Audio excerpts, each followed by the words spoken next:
87 missed calls from a man who couldn't miss one vacation. That's the number I stared at from a hospital bed in St. Augustine Regional, Memphis, Tennessee, on a gray Tuesday morning in October while a busted rib made every breath feel like a personality test. My phone screen kept lighting up like a slot machine that only paid out in disappointment. I didn't answer a single one. I let it ring. The accident had happened the night before, Monday 6:42 p.m., corner of Poplar Avenue and East Parkway, 2 blocks from the dry cleaner I'd been going to for 11 years. A red light I respected, a delivery truck that didn't, 3 broken ribs, a fractured wrist, and what the attending physician, a young woman who looked like she graduated high school last spring, called a significantly contused kidney. I asked her what that meant in English. She said it meant my kidney was having a very bad week. Join the club. Welcome back to Dad's True Revenge. Grab your snacks, get comfortable, and remember, the people in these stories had every chance to behave themselves. They just chose wrong. Drop a comment and be sure to subscribe. You're going to love it here. My name is Raymond Parker. I am 68 years old. I built Parker Logistics from a single leased truck and a prayer into a $14 million regional freight company over 31 years. I have 2 sons. I raised both of them. Only one of them is mine by blood. That distinction, I was learning at 7 a.m. on a Tuesday, means less than you'd think, and more than you can imagine. I called Gary first. That's the thing nobody tells you about being a father. You always call the difficult one first, like some part of you is still trying to prove something. He picked up on the second ring. That should have told me everything. Dad. His voice was the particular kind of warm it gets when he wants something or feels guilty. After 41 years, I know the difference. Barely. I'm in the hospital, I said. St. Augustine Regional. Room 214. Silence. Not the concerned kind. The calculating kind. How bad? He asked. 3 ribs. Wrist. Kidney. Okay. Another pause. I could hear Lucy in the background, her voice low and quick, the way she talks when she's coaching him through something. Those 2 have been married 3 years and she still treats every conversation like a chess match. Okay, Dad, here's the thing. Gary. No, just listen. The Maldives trip, we leave Wednesday, and the resort has this policy where if you cancel inside 72 hours, we lose the whole deposit, and Lucy already packed. And it's not like you're dying, right? The doctor said you're stable, so. Son.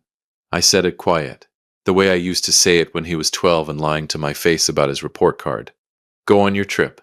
He exhaled, relief wrapped in the thinnest layer of guilt. You sure? No. Positive. We'll call every day, I promise. Lucy says hi. And Dad, get some rest, okay? You work too hard. He hung up before I could respond to that particular masterpiece of irony. I, Raymond Parker, lying in a hospital bed with a fractured wrist and a bruised kidney, being told by the man who received $6,000 from me every single month for 9 years, that I work too hard. I put the phone face down on the bedside table. I stared at the ceiling. 68 years old and still being surprised by this man. That's on me. The nurse on my floor was a broad-shouldered woman from Shreveport named Brenda, who called everyone baby and meant it sincerely every single time, which is harder than it sounds. She came in around 8 to check my drip, saw the expression on my face, and said, "You want to talk about it or you want me to pretend I don't see it?" "Neither," I said. "Okay, baby." She adjusted the IV, made a note on her tablet, and was halfway to the door before I said, "My son's going to the Maldives." She stopped, turned around slow.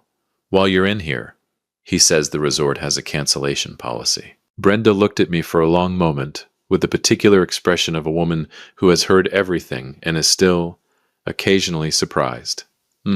She said, which in context was a complete sentence. After she left, I made 2 more calls.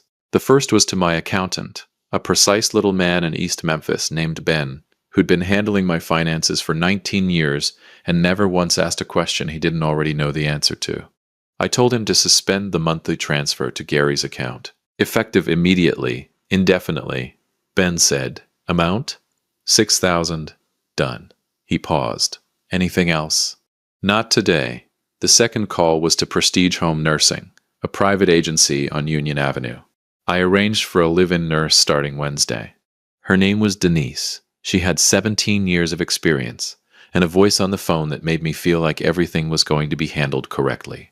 which at that particular moment was worth more than the Maldives, the resort deposit, and Gary's entire personality combined.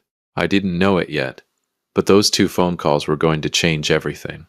Turner showed up at 4:23 p.m. I know the exact time because I was watching the clock the way you do when you're lying still and there's nothing else to do, counting minutes like loose change. The door opened and there he was. No call ahead, no dramatic entrance. Just Turner, 36 years old, still wearing his work jacket from the freight yard out in Bartlett, where he'd been since 6 that morning, with a crease on his left cheek from the hard hat he wore on the floor. He looked at me in the bed, looked at the wrist brace, looked at the drip stand and the monitor, and the untouched Jell-O cup on the tray table that Brenda had left with genuine optimism. He pulled a chair from the corner of the room, didn't ask if it was okay, didn't make a production of it, sat down, leaned forward with his elbows on his knees, and said, "What do you need? Not are you okay? Not oh I would have come sooner, but what do you need?" 4 words. I've had eulogies that moved me less. "How'd you find out?" I asked. "Mrs. Pettigrew from your street called the yard." He shrugged, said she saw the ambulance Monday night. "I couldn't get away till now." I nodded. Mrs. Pettigrew was 74, grew tomatoes on her porch, and had the neighborhood surveillance instincts of a Cold War intelligence officer. I'd never been so grateful for her in my life. "Gary know?" Turner asked. "Yeah, didn't have to." That's the thing about Turner. He's never needed things spelled out. Not since he was 9 years old, sitting in my kitchen in Orange Mound, 3 days after his mother died, eating cereal at midnight because he couldn't sleep. And instead of crying, he'd looked up at me and said, "What do we do now, Uncle Ray?" Practical, heartbroken and practical. Maggie had been gone 11 days by then. My little sister, 31 years old, an aneurysm that nobody saw coming, which is the only kind there is. She'd been a single mother, no father in the picture, no family left but me. Turner had nobody. So Turner had me. I never told Gary I was leaving Turner anything. I told myself it was to keep the peace, to not show favoritism, to not make holidays uncomfortable. I believed that story for a long time. Lying in room 214 on a Tuesday afternoon, with my phone logging call number 62 from a man in the Maldives, and Turner sitting 3 feet away asking what I needed, I didn't believe it anymore. "You eaten?" Turner asked. "They brought something. I didn't touch it. I'll go down to the cafeteria." He stood up, already reaching for his wallet. "You still hate mushrooms." I had to look away, at the window, at the Memphis skyline going gray in the October dusk. 68 years old, 2 sons, and I'd spent 30 years making sure the wrong one never felt less than. "Yeah," I said, "still hate mushrooms." He nodded and walked out. No drama, no performance. Just a man going to get his father dinner. My phone buzzed. Call 63. I turned it face down. I had a lawyer's appointment to make.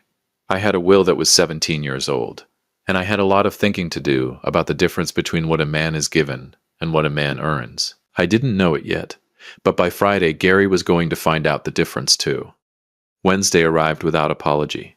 I'd been awake since 4:30, watching Memphis crawl from black to gray through the hospital window, cataloging every bad decision I'd made since 1980. The kidney still ached. The ribs made breathing feel like a hostage negotiation. And my phone had buzzed itself to 94 missed calls overnight. I didn't answer a single one. Not because I had nothing to say, because I was saving it. Raymond Parker doesn't speak until the words are worth something. Ask anyone who's ever sat across a table from me. Ask the 17 people I've fired in 31 years. Each one got exactly 1 sentence. Not a syllable more. Friday was coming. I was saving my words for Friday. Denise arrived at 8:15. 61 years old. Silver hair. Originally from Galveston. She moved through the room the way experienced people move through crisis. No wasted motion, no performance. She shook my good hand, checked my chart, looked at me directly and said, "You sleep?" "Some." "You eat?" "Turner brought something last night." "Turner family?" "Yes." I said it the way I should have been saying it for 20 years. She nodded like that was settled. By 9 she'd reorganized my medications, briefed 2 nurses, and reported a rattling ventilation unit above my bed that facilities had ignored for 6 weeks. It was fixed by noon. 9 years. $6,000 a month. To Gary. 45 minutes with Denise, and she'd already done more for me than he had in a decade. I didn't sit with that thought long. It had edges. Turner came back at 11 with 2 dark roasts from the place on Madison Avenue I'd been going to since 2004. No sugar, splash of cream. He handed mine over without asking, because he already knew. He'd known since he was 14, riding with me on Saturday mornings while I ran the books. Maggie used to say Turner absorbed information about people the way other kids absorbed video games. Completely. Permanently. She was rarely wrong about him. I missed her every single day.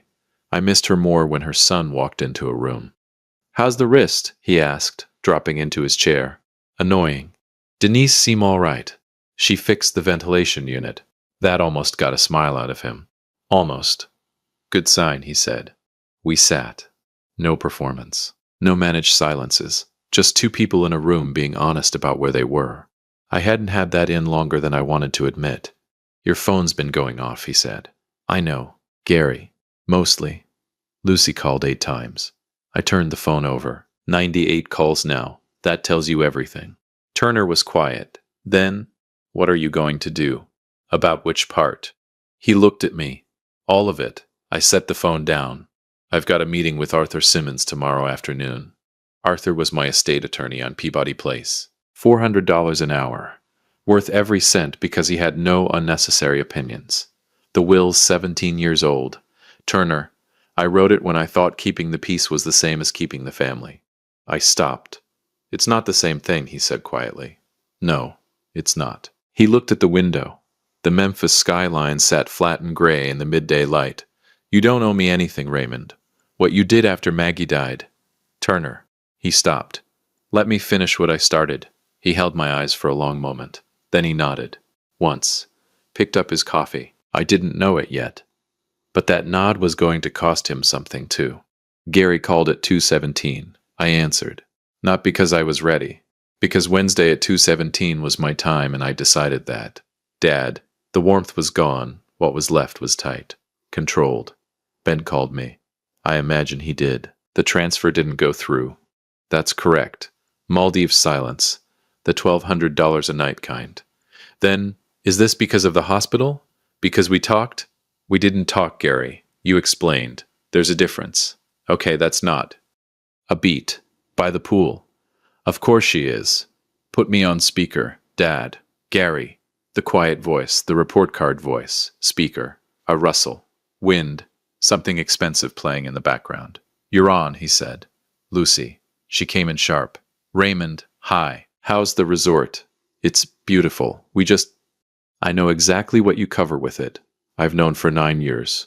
One more beat. Clean and final. We'll talk when you're back. Face to face. You can't just enjoy the Maldives, son." I hung up. Turner was watching me with something I couldn't fully name. Not quite respect. Not quite grief. Somewhere in between. Like a man watching another man finally put down something heavy he'd been carrying too long. "You good?" he asked. I considered it honestly. The wrist ached. The ribs ached. The kidney was still having its bad week. "Getting there," I said. He nodded, drank his coffee. Didn't push. That was the thing about Turner. He never pushed. He just stayed. And sometimes staying is the whole thing. At 5:30 he stood, put on his jacket. "I'll be back tomorrow." 7:30, before your attorney meeting. He said it like a schedule he'd already built his day around. Because he had. The door swung shut. The room went quiet the way rooms do when someone with actual presence leaves them. I looked at my phone. 99 missed calls. Somewhere over the Indian Ocean. Gary was doing the math. And I hadn't even started yet. Some men burn the house down when they're done with it. Not me. I hand over the keys to the right person, let the wrong one find out from a courier on a Friday morning, and sleep like a man who finally settled a debt he's been carrying for 30 years. That's not weakness. That's 68 years of knowing the difference between noise and power. Gary made noise. 102 missed calls worth of noise. I made a Thursday appointment with Arthur Simmons on Peabody Place and signed 17 pages in blue ink. Only one of those things changed anything permanently. Turner showed up at 7:30, exactly like he said. No fanfare, no production, just a knock, Denise opening the door, and Turner standing there in his work jacket, with his car keys already in his hand. He helped me into a jacket, signed the temporary release papers while Denise rattled off a list of instructions he memorized without writing down a single word, and walked me to the elevator like a man who'd been doing this his whole life. Which, in every way that mattered, he had. The '09 Camry was in the third row of the parking lot, cracked side mirror catching the weak Thursday morning light. He opened the passenger door. Didn't make a thing of it. I got in. Memphis rolled past the windows. Orange Mound, where I'd raised him. Midtown, where I'd built the business. Downtown, where Arthur Simmons had been keeping my secrets and my estate in order for 22 years. Turner drove like he did everything. Steady, no unnecessary moves. Eyes forward. We didn't talk. We didn't need to. Arthur met us at the door himself. 70 years old, gray suit, the particular expression of a man who has spent decades knowing exactly what people are worth and exactly what they've done to deserve it. His office on Peabody Place smelled like old paper and serious money. The 17-year-old Will was already on the conference table when we walked in, laid out flat like a patient ready for what came next. "You've reviewed my notes?" I asked. "Thoroughly," he said. "You're certain, Arthur?" I looked at him across the table. I've never signed anything in 22 years that I wasn't certain about. He almost smiled, opened his folder, and we began. I didn't know it yet, but Gary's flight had touched down at Memphis International 40 minutes earlier. 2 hours, 17 pages, blue ink, Parker Logistics, 31 years of before dawn mornings, brutal negotiations, one leased truck that became a fleet, my name on every contract and my fingerprints on every decision. Went to Turner. 70% controlling interest, effective upon my death or voluntary transfer. The remaining 30% went to a children's literacy foundation on the south side of Memphis. Maggie had volunteered there before she died. Used to bring Turner on Saturday afternoons when he was small. He'd sit in the corner reading while she helped kids with their homework. It felt right. It felt exactly like her. Gary received the lake house in Tunica. 3 bedrooms, good dock, $400,000 assessed value, a fair return for a son who'd done just enough to qualify as one. And then there was the letter, 1 page, my words, not Arthur's. Written Tuesday night in room 214, with my left hand because my right was braced, while the ventilation rattled and Memphis slept outside my window. Every sentence cost me something real. I wasn't cruel in that letter. Cruelty would have been easy, and I've never been interested in easy. I told Gary what 9 years of $6,000 a month had actually been. Not generosity, not love. Guilt. The guilt of a father who'd watched himself build a transactional son, and hadn't corrected it early enough and spent a decade writing checks instead of having the one conversation that might have changed something. I told him the checks were done. I told him I loved him. Because I did. Completely without condition, the way you love someone you made from scratch, even when they disappoint you in ways that take your breath away. I told him love and financing were 2 different things, and I was only responsible for one of them going forward. Arthur sealed it himself. Marked the envelope Gary, personal. Courier delivery Friday morning. 1 day. Let him sleep one more night, not knowing. Turner pulled back into St. Augustine's lot at 2 p.m. and killed the engine. Sat with his hands on the wheel. I watched the side of his face, Maggie's jaw, Maggie's stillness, and made myself say it out loud. You need to know what happened in there. Raymond, you're getting the company. The silence that followed was the longest of the week. Longer than any of Gary's pauses. Longer than the 2 hours in Arthur's conference room. Turner sat inside it the way he sat inside everything. Completely, without flinching, without performing a single emotion he didn't actually feel. When he finally spoke, his voice was low. That's too much. It's exactly enough. Don't argue with a man with 3 broken ribs. You didn't have surgery. I'm in a wrist brace. Don't split hairs with me. The real smile came then. Not the almost smile from Wednesday. The actual one. The one I'd seen maybe a dozen times in 36 years. Always at moments that genuinely surprised him. It lasted 4 seconds, and then it was gone, back behind the composure he wore like a second skin. Maggie would have had something to say, I told him. She would have cried first, he said. Then she would have told you it was about time. We stayed another minute in the quiet car. Then Turner got out, came around, helped me to my feet without making anything of it, and walked me back inside. I didn't know it yet, but Gary was already in the building. He was standing outside room 214 when we came off the elevator. Travel clothes, expensive carry-on, Maldives tan, The look of a man who'd cut a trip short and was working out how to be angry about it in a way that didn't expose how scared he was. Lucy wasn't with him. Smart woman, Lucy. She'd read the room from the car. He looked at me, looked at Turner, looked back at me. You changed the transfer, he said. Yes. You're changing the will. Not a question. Details travel fast in this city, they always have. We should talk inside, I said. We can talk right here. I looked at my son, 41 years old, linen shirt, jaw set the way mine sets when something is already out of my hands and I know it. He looked exactly like me. He'd always looked exactly like me. That used to fill me with pride. Standing in that corridor, it just made me profoundly bone-deep tired. Gary? I kept my voice the way I kept it in every negotiation that mattered. Flat, quiet, immovable. You flew home from the Maldives, which tells me you already know something has changed. A beat. What you don't know yet is how permanent. Then tell me right now. Arthur Simmons will walk you through everything Friday morning. There's a letter with him. I held his eyes without blinking. Read the letter before you call me. Before you call anyone. Before you do anything. Read it first. Dad, I love you. I said it clean. No cushion, no apology attached to it. I have loved you every day of your life, and I'll love you every day of whatever's left of mine. That is not changing. I paused just long enough. What's changing is that I'm done paying for the privilege of your attention. The words landed. I watched them land. Something crossed his face, fast like weather. Anger on top. Underneath it something raw, something that had the shape of shame and might grow into it someday, if he gave it room. He didn't respond. Turner opened the door to room 214. Held it. I walked through. The door closed. We didn't hear Gary leave. But after a while, the corridor went quiet and stayed that way. Denise looked up from her clipboard, read the room in 1 second, the way sharp people do, and said, "Dinner in 20 minutes. And this time, you're actually eating." "Yes, ma'am," I said. I sat on the edge of the bed. Turner took his chair. Memphis turned gold outside the window, that late Tennessee light that makes hard things look survivable. Maybe even worth it. Maggie used to love this light. My phone sat screen up on the bedside table. Still. Silent. No buzzing. No missed calls stacking up like unpaid debts. Just quiet. Clean and earned and completely mine. Parker Logistics had a future with the right man's hands on it. A letter sat sealed on Peabody Place.